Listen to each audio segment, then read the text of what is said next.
শুক্রবার রাজধানীর গোর্খাবস্তি স্থিত প্রাণী সম্পদ বিকাশ দপ্তর অফিসের কনফারেন্স হলে 2025-26 অর্থ বছরের প্রথম স্টেট লেভেল রিভিউ মিটিং অনুষ্ঠিত হয়। মিটিংয়ে উপস্থিত ছিলেন দপ্তরের মন্ত্রী সুধাংশু দাস এবং দপ্তরের অধিকর্তা নীরাজ কুমার চঞ্চল সহ দপ্তরের অন্যান্য আধিকারিকরা।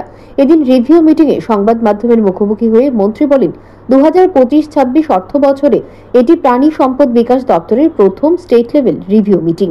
এবছর সরকারের পক্ষ থেকে যে বাজেট বরাদ্দ করা হয়েছে এটাকে কিভাবে বাস্তবায়িত করা যায় তা নিয়ে আমাদের দিনভর আলোচনা হবে। এছাড়াও 2024-25 অর্থ বছরে যে টার্গেট ছিল সেটা আমরা কতটা পূরণ করেছি সেটার উপরও আলোচনা করা হয় বলে তিনি জানান। প্রাণী সম্পদ বিকাশ দপ্তরের স্টেট লেভেল রিভিউ মিটিং হচ্ছে 2025-26 ফিনান্সিয়াল ইয়ারের। এই বছর আমাদের সরকারের পক্ষ থেকে যে বাজেট বরাদ্দ করা হয়েছে এটাকে কিভাবে বাস্তবায়িত করা যায় তার উপর আমাদের দিনভর আলোচনা হবে।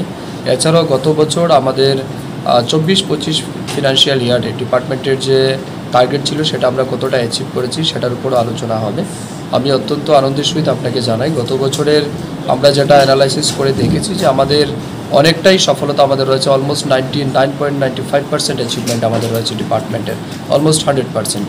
তো এটা আমাদের জন্য অনেক বড় সফলতা এবং যে সমস্ত পরিকল্পনা আমরা হাতে নিয়েছি সেগুলিকে 100% আমরা মানুষের কাছে নিয়ে যেতে পেরেছি। আমাদের ভ্যাকসিনেশন প্রোগ্রাম, বিভিন্ন ফ্ল্যাগশিপ প্রোগ্রাম, সেন্ট্রাল স্পন্সর স্কিমের যেগুলি রয়েছে সেগুলিকে মানুষের কাছে পৌঁছে দেওয়া এবং